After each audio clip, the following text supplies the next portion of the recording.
आध्यात्मिक विषय है, बहुत महत्वपूर्ण है। स्वामी जी राष्ट्र के निर्माण के लिए, चरित्र निर्माण, सामाजिक उन्नति के लिए अधिकांश बोलते हैं, लेकिन यहाँ पर बहुत महत्वपूर्ण आध्यात्मिक विषय पर चर्चा कर रहे हैं। स्वामी जी अस्वस्थ हैं, कविराज की दवा से लाभ हुआ है। 1 माह से अधिक समय तक केवल दूध पीकर रहने के कारण स्वामी जी के शरीर से आजकल मानो चंद्रमा की सी कांति स्फुरित हो रही है और उनके बड़े बड़े नेत्रों की ज्योति और भी अधिक बढ़ गई है। हमने देखा इस पुस्तक में शरदचंद्र कई स्थानों पर स्वामी जी के चेहरे का वर्णन करते हैं, और मैंने सोचा था कि आपको अन्य कुछ लोगों ने भी जो वर्णन किया है वो बताएं। सच पूछा जाए तो स्वामी विवेकानंद केवल एक आध्यात्मिक महापुरुष तो थे ही, संत थे, अवतार थे, लेकिन शारीरिक दृष्टि से भी वे इतने सक्षम थे, इतने सुंदर थे। एक तो सुडौल ऊंचा चेहरा, न उनका शरीर और चेहरा, तो चेहरा का तो आज भी अगर आप चित्र देखें तो कितने अच्छे लगते हैं। हम लोग तो बचपन में स्वामी जी का चेहरा फोटो देख के ही हो जाते थे, और लाइव एक एल्बम बना रखी थी, स्वामी जी का फोटो जो है वो सारे घर में लगा लिए थे। ठाकुर के तो 4 फोटो ही और तो है नहीं, लेकिन स्वामी जी के कितने फोटो।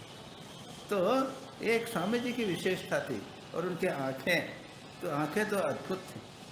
और उसके साथ में जब उसकी शारीरिक पूर्णता, शारीरिक रूप के साथ में आध्यात्मिक भाव मिल जावे तो समझ लीजिए कैसा हो। और हम ऐसे दृष्टांत पाते हैं कि कुछ संत लोग थे जो अत्यंत कुरूप थे, लेकिन आध्यात्मिकता के कारण अत्यंत आकर्षक थे। सेंट फ्रांसिस ऑफ असिसी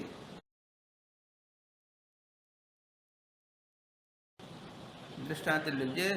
कहते थे कि सेंट फ्रांसिस ऑफ असिसी कुरूप व्यक्ति थे, लेकिन आध्यात्मिक आकर्षण इतना अधिक था कि लोग उनकी तरफ खींचे चले जाते थे। लाटू महाराज चल लीजिए, लाटू महाराज में कोई विशेष बात नहीं, लेकिन आध्यात्मिक भाव जब हो जाता था तो वो अत्यंत आकर्षक हो जाया करते थे। तो यहाँ पर वो कहते हैं उनकी मानो बड़े बड़े नेत्रों की ज्योति और भी अधिक बढ़ गई।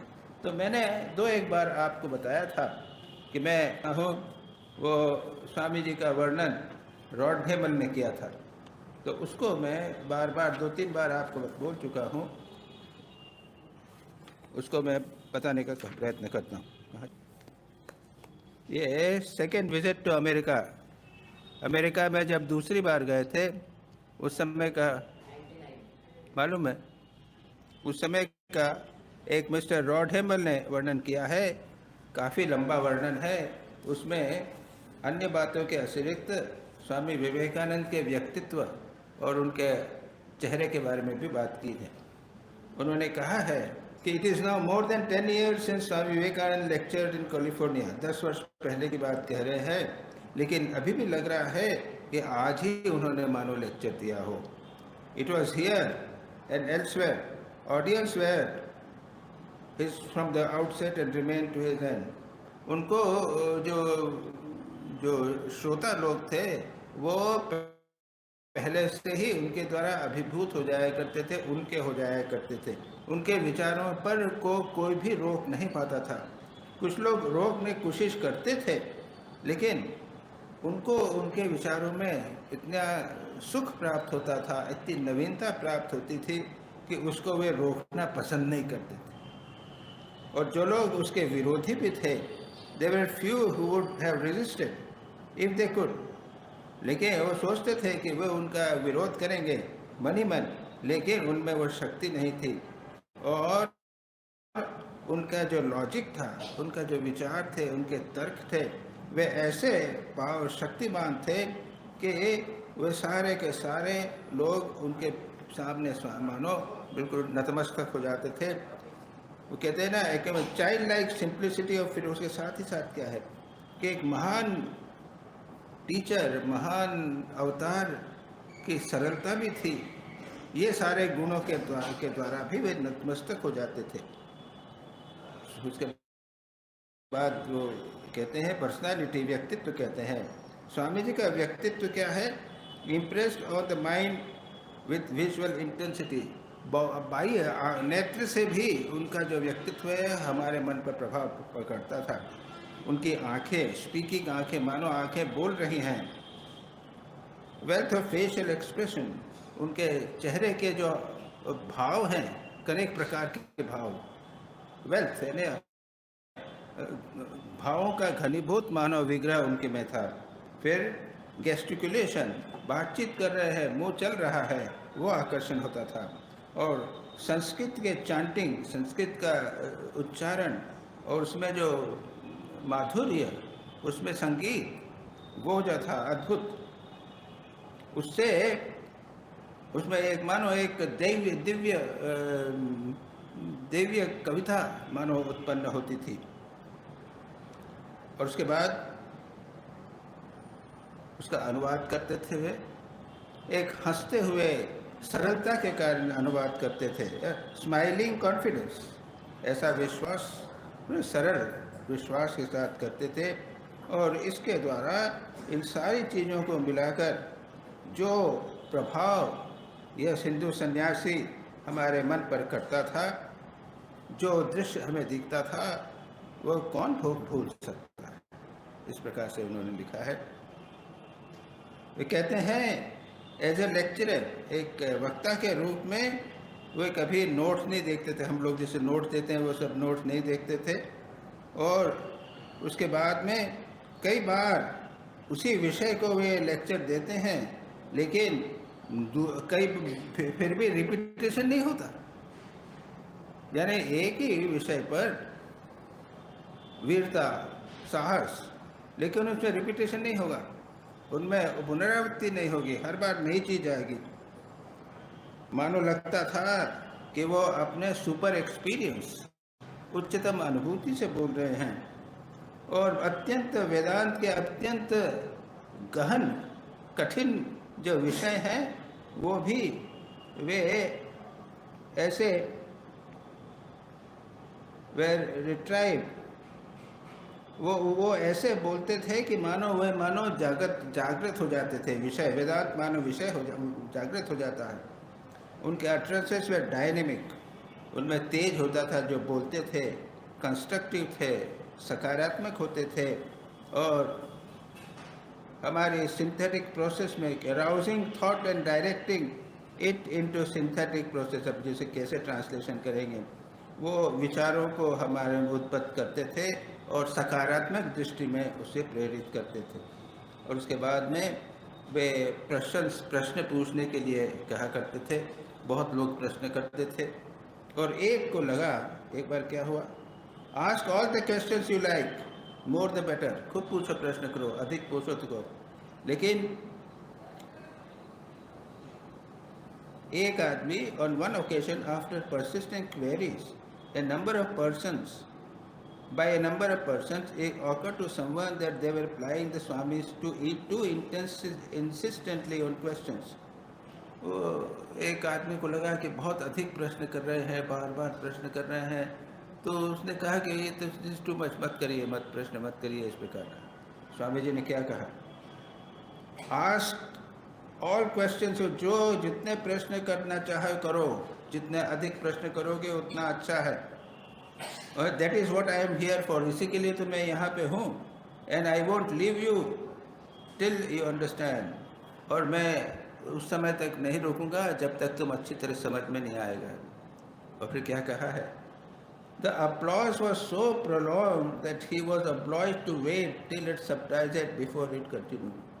यह जब स्वामी जी ने कहा तो इतना ताली बजती रही, इतनी ताली बजती रही कि स्वामी जी को बड़ी देर तक रुकना पड़ा। उसके बाद में वो चालू हुआ।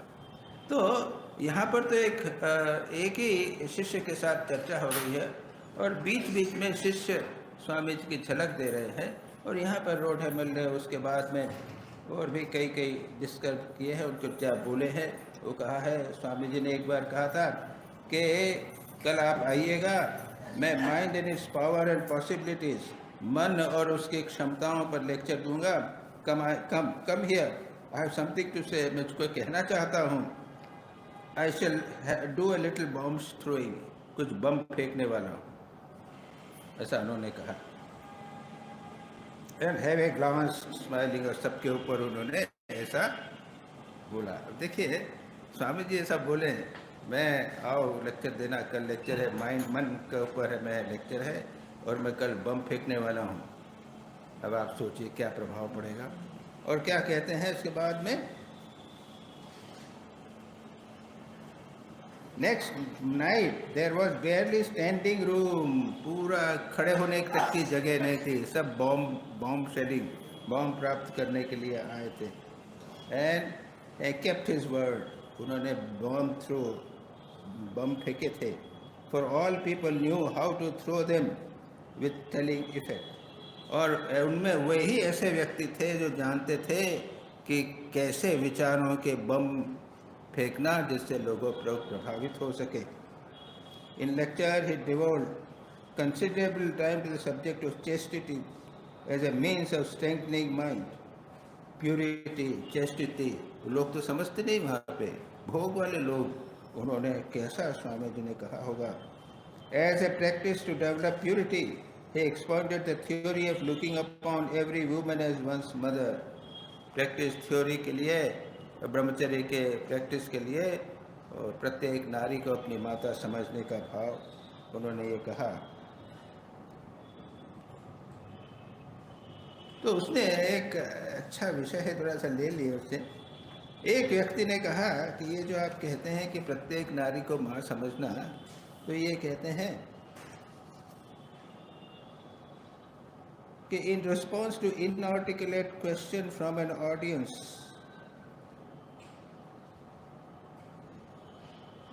oh yes, this is a theory, मैं जो कह रहा हूँ वह थ्योरी है, सिद्धांत है एक। and I stand up here to tell you about this beautiful, ये सिद्धांत है लेकिन अत्यंत सुंदर सिद्धांत है। but when I think of my own mother, लेकिन मैं अपनी माँ के बारे में जो सोचता हूँ, I know that to me she is different from any other mother। चाहे दूसरी कोई माँ जिसी को मैंने माँ बना ली हो, लेकिन हमारी माँ और उसकी माँ में तो फर्क है ही। अपनी माँ जैसी तो सब माँ हो नहीं सकती, चाहे कितना भी सोचो। स्वामी जी मानते हैं there is a difference, there is a difference, अवश्य अंतर है, हम उसको मना नहीं कर सकते। But we see this difference because we think of ourselves as bodies. क्योंकि हम ये अंतर क्यों दिखाई देता है, क्योंकि हम अपने आप को एक शरीरधारी समझते हैं। तो मैं एक शरीरधारी पुत्र हो गया जिसका जन्म मेरी माँ ने दिया है, दूसरे ने मेरा इसका जन्म नहीं दिया है, इसलिए मैं शरीरधारी होने से ही समझता हूँ। This theory is to be fully realised in meditation. This truths are to be heard and to be meditated upon. इस थ्योरी को पूरी तरह ध्यान में उसकी अनुभूति करना चाहिए। इन सत्यों को पहले सुनिए और उसके बाद ध्यान करके जीवन में साक्षात्कार करने का प्रयत्न कीजिए। इतना सुंदर विषय था, तो मैंने कहा कि मैं इसको एक बार भूल रहा था पिछली बार, तो मैं इसको यहाँ ले आया। अब स्वामी जी अस्वस्थ हैं, कविराज की दवा चल रही है, कुछ लाभ हुआ है, केवल दूध पीकर रह रहे हैं। स्वामी का शरीर की कांति बढ़ गई है, नेत्र ज्योति अधिक बढ़ गई है। शिष्य मस्त में है, उस शक्ति भर स्वामी जी की सेवा कर रहा है। अमावस्या है, स्वामी जी निश्चय हुआ कि शिष्य और निर्भय जिंदगी स्वामी जी की बार बार सेवा करेंगे इत्यादि। अब उसने शिष्य ने पूछा, प्रश्न किया था, महाराज जो आत्मा सर्वज्ञ सर्वव्यापी अणुपरमाणु में विद्यमान रहकर तथा जीव के प्राणों का प्राण बनकर उसके इतने निकट है, उसका अनुभव क्यों नहीं होता? ये हमने पिछली बार किया था। ये बहुत इम्पोर्टेंट प्रश्न, बहुत इम्पोर्टेंट प्रश्न। आत्मा की आत्मा हमारी सर्वस्व है, निकटतम है, सर्वव्यापी है, अणु परमाणु में विद्यमान है, जीव के प्राणों का प्राण बनकर उसके निकट है, लेकिन अनुभव क्यों नहीं होता? हम कभी सोचते नहीं इस चीज। ये बड़ा अच्छा प्रश्न उठाया, इसको हमने पिछली बार किया भी था थोड़ा सा। स्वामी जी क्या जवाब देते हैं, और स्वामी जी के जवाब में उसका एक हिंट मिलता है कि क्या होता है। स्वामी जी कहते हैं, क्या तू जानता है कि तेरी आंखें हैं? हम जानते हैं हमारी आंखें हैं, जानते हैं ना? जब कोई मेरी आंख की बात करता है उस समय मेरी आंखें हैं। इस प्रकार की कोई धारणा होती है। जब किसी ने कहा कि आंखें हैं तो पता चलता है हाँ आंखें। फिर जब मैं किरकिरी गिर गई उसके अंदर तब पता है हाँ आँख। जब का दर्द हुआ तब पता चला आँख है। अरे आँख सबसे निकट, हम सब कुछ देखते हैं आँख के कारण, लेकिन आँख को देख नहीं सकते। तो चश्मा आ गया, कांच आ गया, मिरर आ गया, आईना आ गया, उसके कारण हम आँख को देख पा रहे हैं। निकट से निकट होते हुए भी नहीं देख पाते। उसी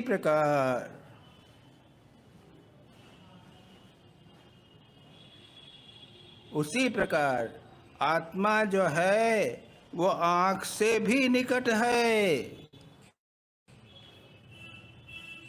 कैसी बात? और आत्मा को देखने का एक आईना होना चाहिए। ये साधना के द्वारा वो आँख को देखने के आईना प्राप्त करने का प्रयत्न होता है,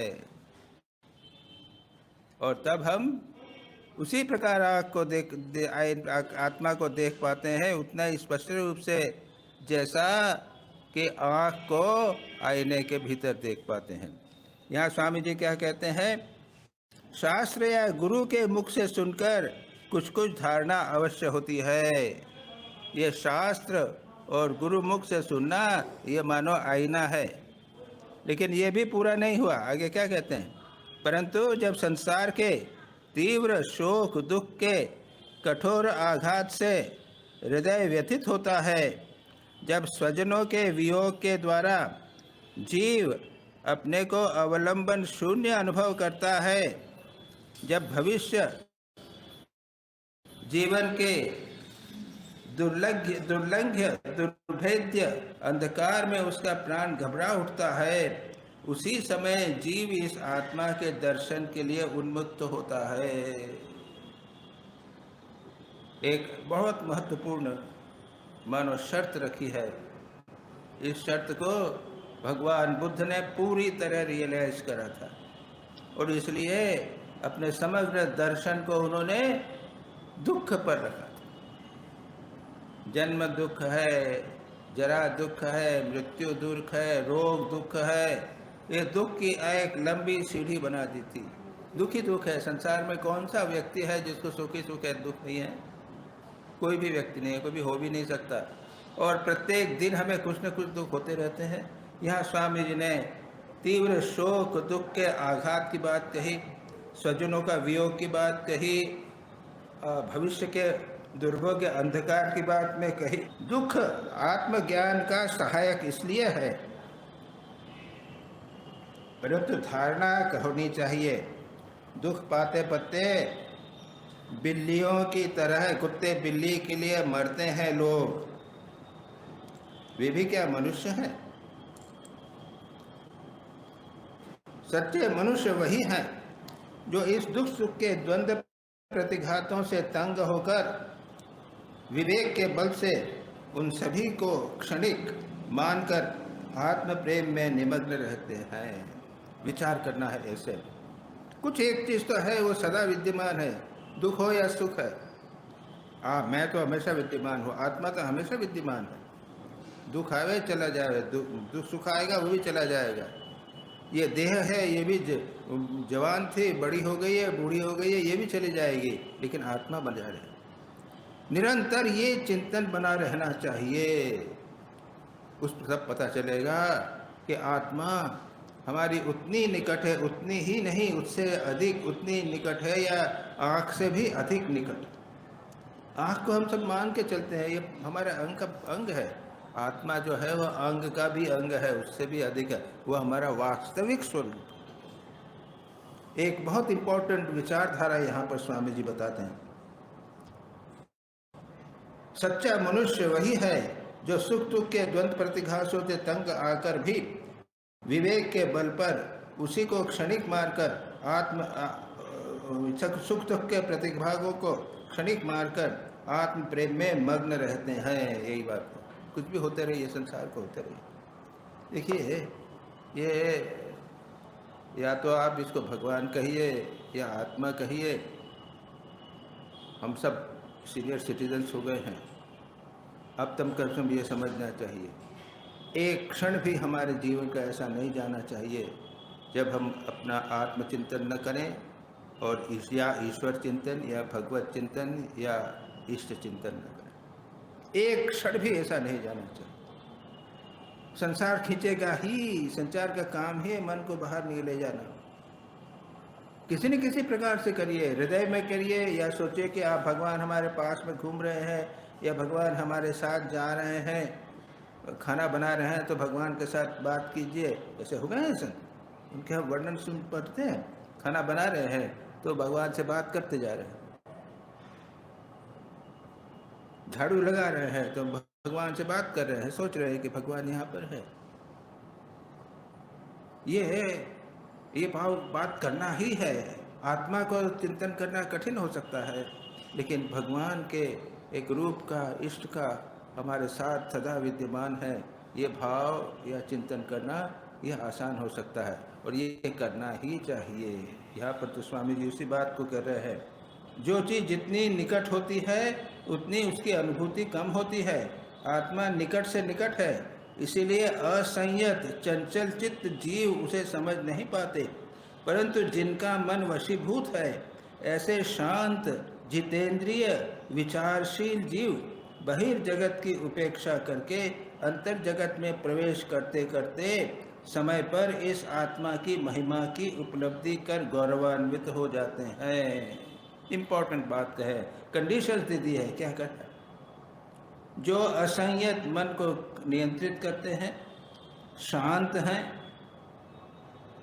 जितेंद्रिय हैं, इंद्रियों को जय कर लिया है उन्होंने, जय इधर उधर भागने नहीं देते हैं, विचारशील हैं, चिंतन करते हैं, बहिर्जगत की उपेक्षा करते हैं। बहिर्जगत में तो पता नहीं कितना हो रहा है, बाहर जाओ तो आपको क्या मिले, बहुत मिलेगा। अरे बाहर जाने की क्या जरूरत है, वो आजकल तो अपने हाथ में आ गया, सारा संसार हाथ में आ गया है। मोबाइल फ़ोन में देख लो तो बहिर्जगत जो है वो आपके सामने आ जाता है। बहिर्जगत की उपेक्षा करके अंतर जगत में प्रवेश करते हैं। ऐसे में हमें ध्यान रखना चाहिए, अगर मन बहिर्जगत की ओर जावे तो हमें क्षोभ होना चाहिए, अफसोस होना चाहिए, लगना चाहिए कि ये क्या है, हम अभी भी बाहर जगत में जा रहे हैं, अंतर जगत में परमात्मा और आत्मा का चिंतन कर ही नहीं पाए। कहते हैं अंतर जगत में प्रवेश करते करते समय पर आत्मा की महिमा की उपलब्धि कर गौरवान्वित हो जाते हैं। आत्मा की उपलब्धि होती है और गौरवान्वित दूसरों के लिए नहीं, अपने आप के लिए गौरवान्वित होता है। लेकिन एक नियम है, विधान है संसार में कि जो भी व्यक्ति संसार को त्याग कर, संसार के चक्कर या बहिर्मुखी वृत्ति को छोड़कर अपने आत्मा का साक्षात्कार करता है, भले ही वो संसार से उसका कोई लेना देना नहीं, लेकिन बाहर जगत में भी वो गौरवान्वित हो जाता है। एक विधि नियम है, जो संत हैं सब कुछ छोड़ते हैं और बाद में संसार उनकी महिमा को जान जाता है। उसी समय वह आत्मज्ञान प्राप्त करता है और मैं ही वह आत्मा हूँ, वह आत्मा हूँ, तत्वसी श्वेत केतु आदि के महावाक्यों का प्रत्यक्ष अनुभव कर लेता है। समझा? वाह, इतना इम्पोर्टेंट, इतना सुंदर है कि आपने अच्छा किया जो सजेशन दिया इसको छोड़ने का। शिष्य कहते हैं, जी महाराज, परंतु इन दुख क्लिष्ट वेदनाओं के मार्ग से आत्मज्ञान को प्राप्त करने की व्यवस्था क्यों? शॉर्टकट नहीं है क्या? सीधा बिना कष्ट का मार्ग क्यों है? सभी लोग कष्ट की बात करते हैं, सभी जानते हैं। अब कोई भी शास्त्र पढ़ लीजिए, वो सारा वर्णन प्रारंभ में होता ही। बौद्ध ने और भी स्पष्ट करके कहा, बाकी लोगों ने भी सब कहा इस चीज को। इससे तो सृष्टि न होती तो अच्छा था। हम सभी तो एक समय ब्रह्म में लीन थे। ब्रह्म की इस प्रकार सृष्टि उत्पन्न करने की इच्छा ही क्यों होती है? और इस द्वंद्व घात प्रतिघात में साक्षात ब्रह्मरूपी जीव का इस जन्म मृत्यु पूर्ण पथ से आना जाना ही क्यों होता है? ये क्यों होता है? इससे नहीं होता है तो अच्छा। यानी वो कुछ नहीं करना होता, यस, अरे तो फिर मजा ही क्या है? जीवन में फिर क्या रखा? कोई जन्म हुआ, पढ़े लिखे, पैसा कमाया, करोड़पति लखपति क्या पति कुछ बने और मर गए, यही तो हुआ। पता नहीं ये शिष्य यही कहना चाहता है क्या कि इतने मेहनत करने की पड़ेगी ब्रह्म ज्ञान के लिए? यही तो बात कर रहा है ना वो। इस द्वंद्व प्रतिघात से मैं साक्षात ब्रह्म जीव का इस जन्म मृत्यु पूर्ण पथ से आना जाना ही क्यों होता है? आखिर क्यों? और देखते हैं जितने भी संत हुए हैं, जितने साधक हुए हैं, वो इस संसार में एक प्रकार से रहते हैं, उसके बाद उनके जीवन में परिवर्तन आता है और फिर वो घात प्रतिघात के चक्कर में, उतार चढ़ाव में, द्वंद्वों के जीवन, जन्म मृत्यु के पूर्ण पथ पे, घात प्रतिघात के पथ पर जाना चालू करते हैं। संघर्ष का पथ चालू हो जाता है। जब तक संसार में तब तक ठीक है, जैसे ही उधर गए कि संघर्ष, क्षुरस्य धारा,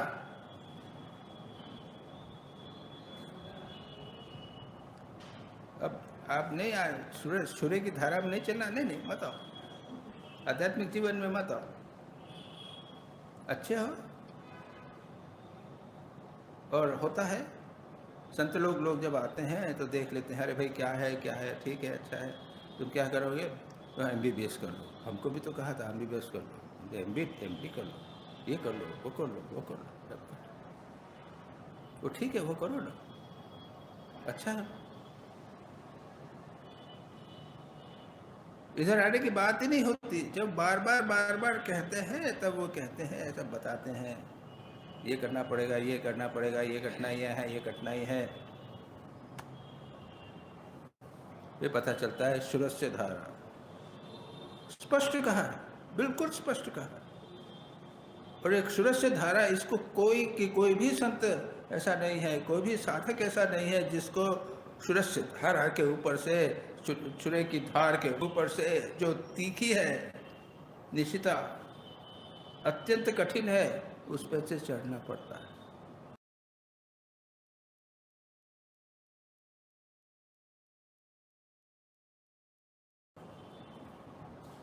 पैर काटने पड़ते हैं, बिना उसके नहीं होता। जब तक हमारे राग द्वेष इच्छा आकांक्षाएं मोह इत्यादि ये जब तक नहीं कटेंगे तब तक नहीं होगा। स्वामी जी क्या उत्तर देते हैं? मतवाले बन जाने पर लोग कितनी बातें देखते हैं, परंतु नशा दूर होने पर मस्तिष्क का भ्रम समझ में आता है। तू अनादि परंतु शांत सृष्टि के ये जो माया प्रसूत खेल देख रहा है, वह तेरी मतवाली बुद्धि का अवस्था के कारण है। इस मतवालेपन के दूर होने होते ही ये तेरे प्रश्न नहीं रहेंगे। अभी तुम मजे में हो। ये राग द्वेष का स्वामी जी ने क्या कहा है? माया प्रसूत खेल चल रहा है, नशा है, ये संसार का नशा है, माया का नशा है, मोह है। ये जब चल रहा है इसलिए ये सारी की सारी चीज हो रही है।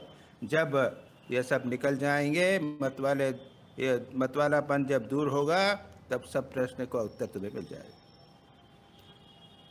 महाराज, तो क्या सृष्टि स्थिति आदि कुछ भी नहीं है? उसने ठीक प्रश्न किया है, ये सृष्टि स्थिति नहीं है क्या फिर? और एक प्रकार से देखा जाए तो वेदांत मिथ्या कर देता है सब। स्वामी जी कहते हैं क्या? है क्यों नहीं? जब तक तू इस देह बुद्धि को पकड़कर मैं कर रहा है, तब तक ये सभी कुछ है। और जब तू विदेह आत्मरत और आत्मक्रीड बन जाएगा, तब तेरे लिए यह सब कुछ भी नहीं रहेंगे। अभी है तुमने जगत को सत्य मान रखा है, देह रखा है, देह बुद्धि मान रखी है, मैं देह हूँ, ऐसा है, इसलिए हो रहा है। जब तू विदेह हो जाएगा, तो मैं देह नहीं हूँ, मैं मन नहीं हूँ, मैं आत्मा हूँ, आत्म क्रीड़ा बन जाएगा। आत्मा में ही क्रीड़ा करने वाला, आत्मा के साथ खेलने वाला। हम सोच सकते हैं कि आत्मा के साथ खेलने वाला, आत्मा को ही परमात्मा कर लीजिए। श्री रामकृष्ण तो खेलते थे, माँ काली के साथ खूब मजा करते थे। अरे संत जो हैं वो आत्मक्रीड़ होते हैं, आत्मरति, आत्मा में प्रेम करने वाले, आत्मा में रति, आसक्ति और आत्मा के साथ खेल करने वाले होते हैं। यही स्वामी जी बोलते हैं, आत्मरत आत्मक्रीड़ बन जाएगा, तब ये कुछ नहीं रहेंगे। सृष्टि, जन्म, मृत्यु आदि हैं या नहीं, इस प्रश्न का भी उस समय फिर अवसर नहीं रहेगा। उस समय तुझे बोलना होगा। क्या बोलना होगा? वह गत केन व नीतः कुत्र लीनमिदं जगत अधुनैव मया दृष्टम नास्ति किं महदभूतम। क्या बोलेगा तू? यह जो जगत है कहाँ चला गया? ये विवेक चूड़ामणि का है। ये जगत है, कहाँ चला गया? कौन ले गया? किसमें लीन हो गया? अभी तो मेरे सामने था, अब नहीं है। ये कैसी अद्भुत बात हो गई।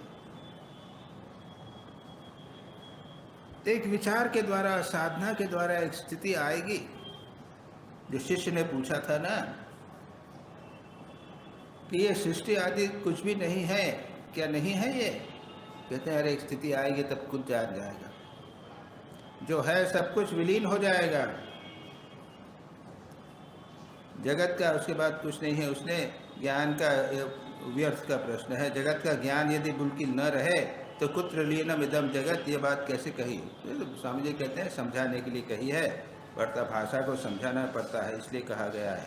जहाँ पर भाव भाषा का प्रवेश का अधिकार नहीं है, उस स्थिति को भाव और भाषा में व्यक्त करने की चेष्टा ग्रंथकार ने की है। कौन बताएगा? वहाँ पर मन ही नहीं है, सब कुछ विलीन हो गया, कौन बताए? लेकिन ये ग्रंथकार ने, वो ग्रंथ पढ़ने वाले हैं, उनको मन है, उनको समझाने के लिए कहा है कि वहाँ सब कुछ लीन हो जाता है। क्या होता है कुछ नहीं कह सकते, ये बात क्या। इसलिए यह जगत बिल्कुल मिथ्या है। यह बात व्यवहारिक रूप से कही गई है, पारमार्थिक सत्ता जगत की नहीं है। ये इम्पोर्टेंट बात समझ लीजिए। जब कहते हैं जगत मिथ्या है, दिखाई दे रहा है तो मिथ्या दिखाई दे रहा है। जैसे क्या है, सांप है, सांप के बदले रस्सी दिखाई दे रही है। आपने मरीचिका देखी होगी, अगर रेगिस्तान में जाएंगे तो वहाँ पर देखेंगे कि दिखता है पानी वानी पे है। और गुजरात में हम आ रहे थे एक बार कार से, देखा बड़ा सुंदर वहाँ पानी देखा, बिल्कुल ठीक दिख रहा है। अरे कितना अच्छा तालाब, कुछ नहीं है वहाँ।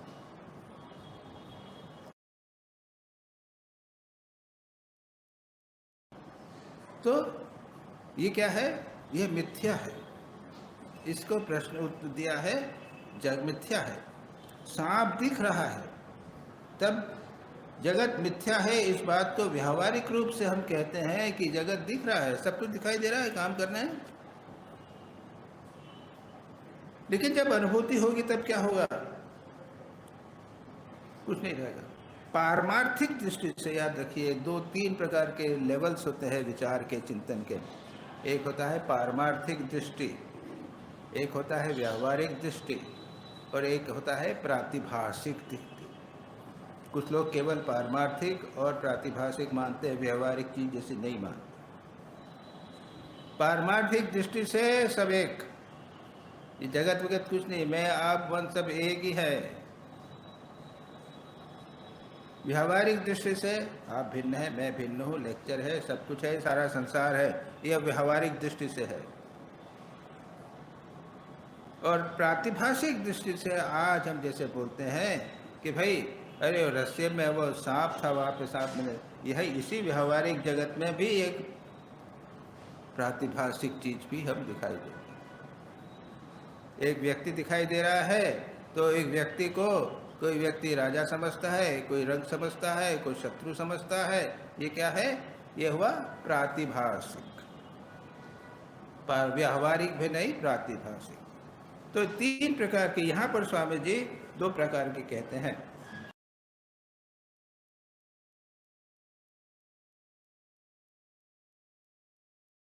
वह केवल अवांग मनस गोचर ब्रह्म की ही है। ये जगत की सत्ता जो है, पारमार्थिक सत्ता ब्रह्म की है, जो वाणी और मन से परे है। व्यावहारिक सत्ता भी उसी की है। बोल, तेरा और क्या कहना है? आज तेरा तर्क शांत कर दूंगा। मंदिर की घंटी बज गई, उसने पूछा मंदिर नहीं जाएगा? तो मुझे तो यही अच्छा लग रहा है। तो मुझे कहा ठीक है। कुछ समय बाद शीशे कमरे में आकर देखा, आज अमावस्या है, चारों ओर अंधेरा है, आज काली पूजा का दिन है। स्वामी जी शिष्य की उस बात पर कुछ नहीं कहकर खिड़की से पूर्वाकाश की ओर देखते रहे। देखा, कहा, अंधकार की कैसी अद्भुत गंभीर शोभा।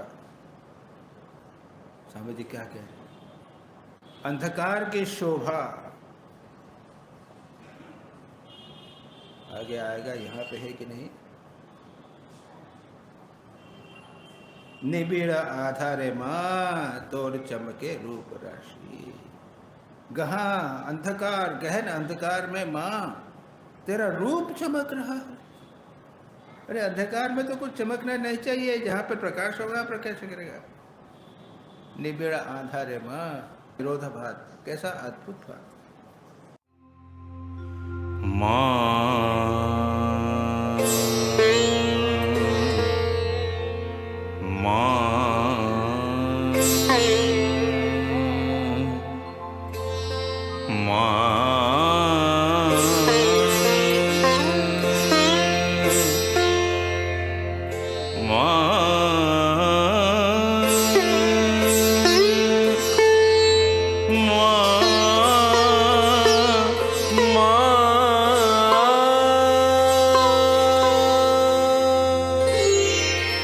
নিবিড় আধারে মাতোর চমকে রূপ রাশি।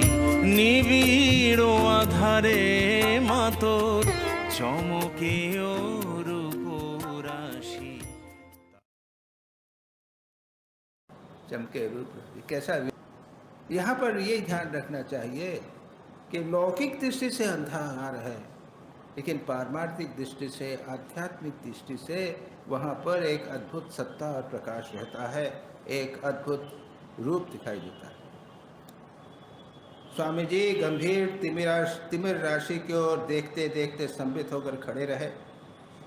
अब कुछ शांत है, सब कुछ शांत है। दूर मंदिरों में भक्तगणों द्वारा श्री रामकृष्ण स्तव शिष्य को सुनाई दे रहा है। शिष्य ने स्वामी जी की यह गंभीर अवस्था पहले नहीं देखी थी। साथ ही गंभीर अंधकार से आवृत बहिर प्रकृति का निस्तब्ध स्थिर भाव देखकर शिष्य का मन एक अपूर्व भय से आकुल उठा। अपूर्व भय से। देखिए साहब, देखिए हम लोग एकांत से, अंधकार से, कोई आवाज नहीं हो उससे घबराते। इसका बिल्कुल विपरीत होना चाहिए। एकांत, पूर्ण शांति में आनंद का अनुभव करना सीख। मैंने पिछले बार बताया था कि आपको यहाँ एक जैन मंदिर है, यही बताया था मैंने। हाँ, जैन मंदिर है और वहाँ पर किसी कारण से वो जैन मंदिर के वेदांत केसरी जैन मंदिर के फोटो चाहते थे, एक बताना चाहते हैं स्वामी जी के ब्रह्मानंद जी और शिव स्वामी विवेकानंद के चित्रों को छपा जाएगा, उनके वर्णन किया जाएगा विवेक ज्योति में। फिर हर महीने किसी न किसी दूसरे मंदिरों का वर्णन किया जाएगा। मुझे कहा कि आप कोई जैन मंदिरों के कुछ फ़ोटो और उनका डिस्क्रिप्शन मुझे भेज दी। तो मैं फ़ोटो ही मंदिर में तो कई बार जाता था, मैं लगभग पिछले कई बार तो प्रत्येक रविवार जाता था, वर्षों तो गया हूँ और बैठ के ध्यान करता था, अच्छा लगता था। इस बार भी गया। नया हो गया है, नई बिल्डिंग बन गई है, हो गई है। और एक स्थान गुरुदेव का स्थान था, दादा गुरु हुए थे अकबर के ज़माने में, और उनके 2 शिष्य, उनका एक छोटा सा स्थान बना हुआ, इतना बड़ा होगा, इतना बड़ा, करीब करीब इतना बड़ा एक वो है। वहाँ पे पीछे एक सामने की तरफ वहाँ मूर्तियाँ हैं, 3 मूर्तियाँ, वो छोटे से कंक्लोजर में, और बाकी एक हॉल है। और हॉल हम जब जाते थे उस समय पहले भी शांत रहा करता था, खुला था, लेकिन ऐसे में है पीछे दीवार आ जाती है, वो ये कौन सा है ना, एक राजा का वो है, एक पैलेस है, राजा का वो कैंपस है, तो बड़ी बड़ी दीवार है वहाँ पे, इस तरफ भी दीवार आ गई है, सामने से नहीं, तो हमेशा उस समय भी शांत था। और मैं जाता था और वहाँ पे इनवाइट करता था, अपने साधुओं को ले जाता था, दूसरे लोगों को इनवाइट करता था, ईसाई क्रिश्चियन प्रीस्ट को वहाँ पे ले जाया करता था, कहता था आप आइए, यह बहुत शांत स्थान है, कोई डिस्टर्ब नहीं करता। वो वहाँ पे लोग आते, थोड़ा सा दे के कुछ चला के चले जाते थे, ज़्यादा रहते थे। इस बार मैं गया तो इस बार उन्होंने उसको बंद कर दिया, पंखे लगा दिए अंदर, लेकिन ऐसा कर दिया है कि वहाँ पे ठीक ठीक जिसे कहते हैं ना, पिन ड्रॉप साइलेंस, ऐसा साइलेंस, ऐसी शांति कि अगर एक पिन भी गिर जाए तो सुनाई देगी, इतना शांत हो गया। मैंने कहा क्या बढ़िया स्थान है ध्यान। और जिन लोगों ने प्लान करके किया है उन लोगों के मन में यही भाव रहा होगा कि ये स्थान ध्यान का स्थान। और मैं कहूँ ना, मैंने वर्षों गया हूँ, 10-20 साल जब तक यहाँ पे था, 1993-96-97 तक यहाँ पे था, लगभग प्रति सप्ताह एक दिन रविवार को वहाँ पे जाता था, अपने सन्यासियों को ले जाता था, BHU के स्टूडेंट्स को के प्रोफेसर आते थे, क्रिश्चियन प्रीस्ट आते थे, उन सबको ले जाता था वहाँ ध्यान कर। तो यहाँ पर वो अंधार की बात कर रहे हैं, वो अंधारा नहीं है, थोड़ा सा लाइट है, बस ज़्यादा थोड़ी सी लाइट, बाकी अंधारा। यहाँ पर भी अगर सुबह आप बैठेंगे तो क्या अंधारा नहीं रहता, वहाँ पर सिर्फ बाहर लाइट जली, अंदर जहाँ ठाकुर की लाइट जली होगी, बाकी तो अंधेरे में बैठते हैं।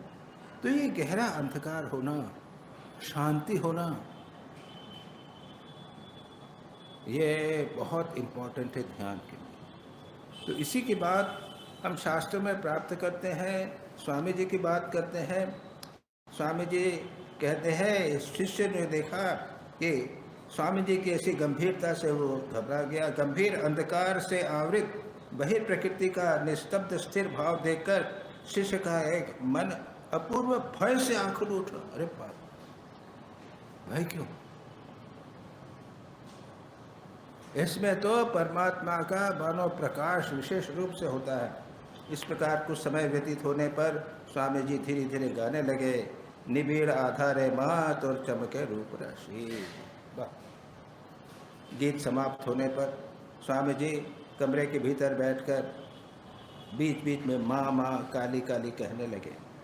उस समय और कोई शिष्य नहीं था, शिष्य स्वामी जी के आज्ञा पालन के लिए प्रस्तुत था। शांत हो गया, सब कुछ शांत, स्वामी जी का भाव, गहरा ध्यान का भाव।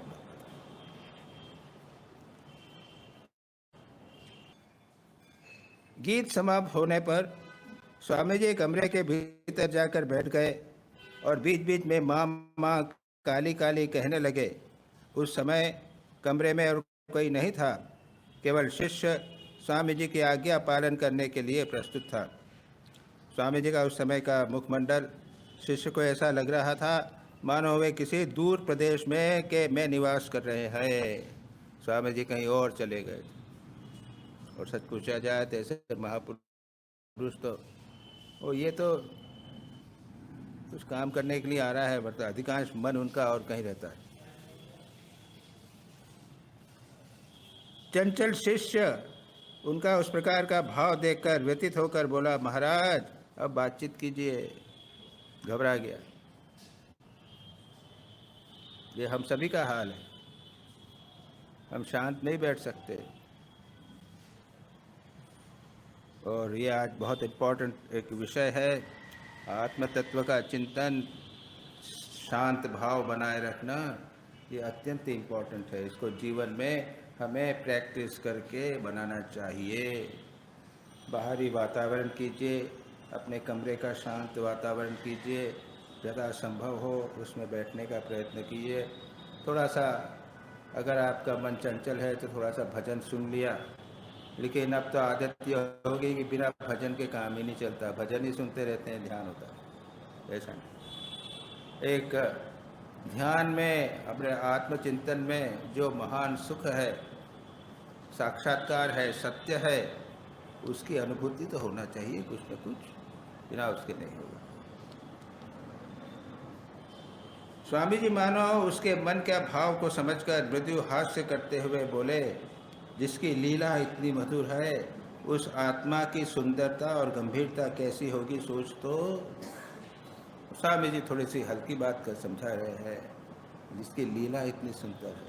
संसार में सब लीला पे ही मुग्ध है। तो ठाकुर का भी है, तो ठाकुर का आश्रम कितने हैं, इतने सारे आश्रम हो गए हैं, 150-200 कितने हो गए, और सब देखने जा रहे हैं। बड़े बड़े मंदिर हो, सब देखने जा रहे हैं। ये लीला, दुर्भाग्य हमारा है कि लीला के चिंतन के बिना काम नहीं चलता। इसलिए जब गुरु उपदेश वगैरह देते हैं, देखें श्री राम कृष्ण का ध्यान करो, और नहीं होवे तो लीला चिंतन करना। लेकिन ऐसे भी गुरु हैं जो शुरू से ही कहते हैं परमात्मा का चिंतन करो, परमात्मा ही इष्ट हैं। बार बार कहते हैं परमात्मा का चिंतन करो, परमात्मा ही इष्ट है। बार बार रिपीटेडली। नहीं कर सको तो श्री राम कृष्ण कर। हमारा लक्ष्य क्या है? आत्मा में लीन हो जाना, परमात्मा में लीन होना, उसके साथ एक होना। मुझे याद आ गया इस संबंध में, मेडिटेशन एंड स्पिरिचुअल लाइफ किताब तो देखी है आपने, है ना? उसमें पीछे चार्ट दिया हुआ है, याद है? अभी याद नहीं आप लोगों को? देखा नहीं? हे भगवान, हमको तो दीक्षा के समय उन्होंने पर्सनली हाथ में दिया था। वो ऐसा चार्ट नहीं था, वो दूसरे तरह टाइप चार्ट था। अब तो प्रिंटेड हो गया है वो, एक्जैक्टली द सेम थिंग।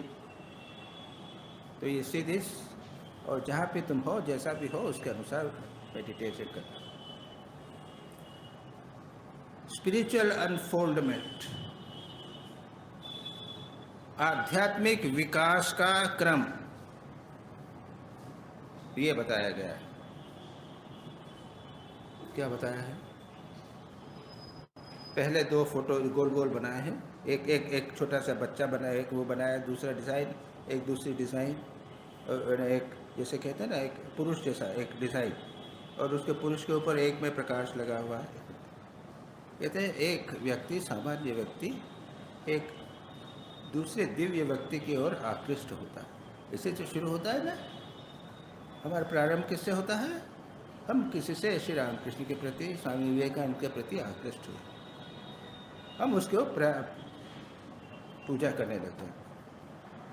आगे चलने पे क्या लगता है कि उनमें, वो तो हम सब सामान्य व्यक्ति स्वामी जी समझ रखे थे, ठाकुर को ठाकुर ही समझते थे। ये अब लगता है उनके अंदर ज़्यादा दिव्यता दिखाई देती है। ठाकुर में वो दर्शन होता है, समाधि होती है, तो हम सामान्य मानव हैं, उनमें दिव्यता आती है। तीसरे लेवल पे क्या होता है कि व्यक्ति ये समझता है कि मुझ में भी थोड़ा सा चैतन्य है, दिव्यता है, उसमें अधिक है, मुझ में चैतन्य। चौथी अवस्था में उसको लगता है कि जो ये इष्ट में देख रहा हूँ, ये इष्ट जो है, ये चैतन्य सत्ता परमात्मा है। और मैं भी हूँ, मुझ में कम है, मैं जीव हूँ, मैं छोटा हूँ, मैं जीव हूँ और वो ज़्यादा है। और आगे लगता है उसमें बहुत अधिक प्रकाश, आत्मा या दिव्यता दिखाई देती है, मुझ में कम दिखाई देती, लेकिन मैं भी दिव्य हूँ ऐसा लगता है। धीरे धीरे चलते चलते उसके बाद एक स्टेज ऐसी आती है कि लगता है कि एक और बृहद सत्ता है, परमात्मा सत्ता है, उसमें मेरे इष्ट भी हैं और मैं भी हूँ, लेकिन सब ये जो है वो चैतन्य है। मेरे परमात्मा सत्ता है, मैं उसमें इष्ट भी मेरे हैं और मैं छोटा हूँ, मेरे इष्ट बड़े। फिर एक स्टेज ऐसी आती है जब मेरी आत्मा इष्ट में विलीन हो जाती है, इष्ट जो है वो परमात्मा में विलीन हो जाते हैं, एकमेवा द्वितीय। आप एक 5-6 स्टेप जाने के बाद में आता है। और फिर कहते हैं कि उसके बाद में वो पुनः जागृत अवस्था में आता है, फिर देखता है कि सभी में उस चीज परमात्मा होती है। कितना क्लियरली, स्पष्ट रूप से बताया गया है कि हम कहाँ पर हैं, कहाँ जाना है, किस दिशा में हमें आध्यात्मिक प्रगति करनी है।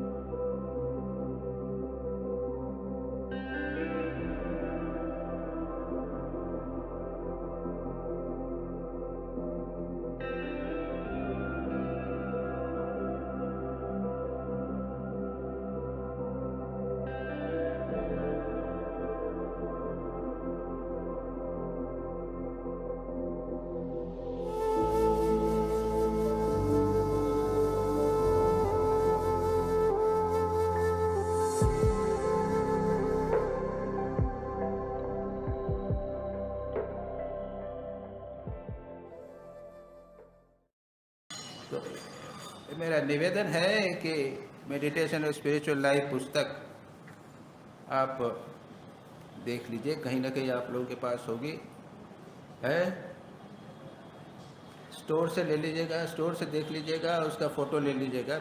लास्ट में है स्पिरिचुअल अनफोल्डमेंट, तो एक में पूरा फ़ोटो है और एक में उसका एक्सप्लेनेशन है, 2 पेज है उसको। तो यह पता लगेगा कि भाई हम कहाँ हैं, क्या कर रहे हैं। यहाँ यही बात स्वामी जी कर रहे हैं, अंत में बोल रहे हैं, आत्मा की सुंदरता और गंभीरता कैसी होगी सोचो तो, जिसकी लीला इतनी मधुर है, उसकी सुंदरता, आत्मा की सुंदरता कैसी होगी, उसका वह गंभीर भाव अभी भी उसी प्रकार शिष्य देखकर बोला, उनका स्वामी जी का, महाराज उन सब बातों की अब और आवश्यकता नहीं, घबरा गया। हम लोगों का भी दुर्भाग्य है, वहाँ जाते ही नहीं है और वही लीला पे ही बना है, रूप पे ही बने हुए हैं, पत्थर की मूर्ति पे ही बने हुए हैं। मैंने भी न जाने क्यों आपसे अमावस्या और काली पूजा की बात को उस समय से आप में जाने कैसा परिवर्तन हो गया है। स्वामी जी शिष्य की मानसिक स्थिति को समझकर गाना गाने लगे, कखनों की रंगे था को माँ श्यामा सुधाकर। गाना समाप्त होने पर स्वामी जी ने कहा, यह काली ही लीला रूपी ब्रह्म है। ये काली क्या है, ये ब्रह्म है, लेकिन ये लीला रूपी ब्रह्म, उसके पीछे एक लीला रहित ब्रह्म है, उस तक जाना है। श्री राम कृष्ण का सांप का चलना और सांप का स्थिर भाव सुना नहीं? जी हाँ।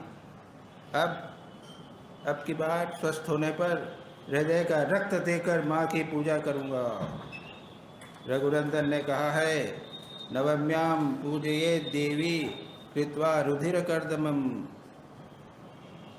नवमी के दिन हृदय के रक्त से मिट्टी बनाकर, क्या कहते हैं, कीचड़ बनाकर माँ की पूजा करनी चाहिए, वही करूँगा। माँ की पूजा छाती का रक्त देकर करनी पड़ती है, तभी वह प्रसन्न होती हैं, तभी माँ के पुत्र वीर होंगे, महावीर होंगे। निरानंद में, दुख में, प्रलय में, महाप्रलय में माँ के लड़के निरय बने रहेंगे। यह बात चल रही थी कि इस समय नीचे प्रसाद पाने की घंटी आई। स्वामी जी ने कहा, जा प्रसाद पाकर जल्दी आना शिष्य नीचे। तो एक बहुत महत्वपूर्ण विषय आधा छूटा था, अच्छा हुआ जो हम लोगों ने इसको पूरा किया आज। नमः श्री यतिराजाय विवेकानंद सूरये सच्चित सुख स्वरूपाय स्वामिने तापहारिणे।